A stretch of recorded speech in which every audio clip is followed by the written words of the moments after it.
കൂട്ടുകാരെ, ഇന്ന് ജൂൺ 19 വായനാ ദിനം.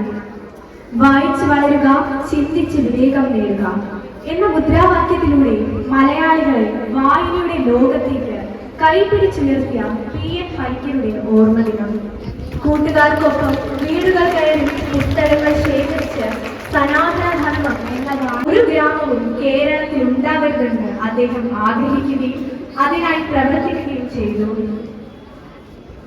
ഒരു വ്യക്തിയുടെ സമഗ്ര വളർച്ചയിൽ വായന വഹിക്കുന്ന പങ്ക് വളരെ വലുതാണ്. ശരീരത്തിന് വ്യായാമം എന്ന പോലെ മനസ്സിന് ആരോഗ്യം നൽകുന്ന ഒന്നാണ് വായന. നല്ല വായന നമുക്ക് പുത്തൻ അനുഭവങ്ങൾ സമ്മാനിക്കും, നമ്മുടെ ചിന്തകളെ പ്രകാശിപ്പിക്കുകയും ചെയ്യുന്നു. ലോകത്തെ അറിയിക്കാനും സമൂഹത്തെ മനസ്സിലാക്കാനും വായനയിലൂടെ സാധിക്കുന്നു. വായിച്ചാലും വളരും, വായിച്ചില്ലെങ്കിലും വളരും. വായിച്ചാൽ വിളയും, വായിച്ചില്ലെങ്കിൽ വളയും എന്ന് കുഞ്ഞുണ്ണി മാഷിന്റെ വരികൾ ഏറെ പ്രസക്തമാണ്. വിദ്യാർത്ഥികളായ നാം ഓരോരുത്തരും വായനയുടെ പ്രാധാന്യം തിരിച്ചറിഞ്ഞ് വായനാശീലം സ്വന്തമാക്കേണ്ടത് അനിവാര്യമാണ്. നന്ദി.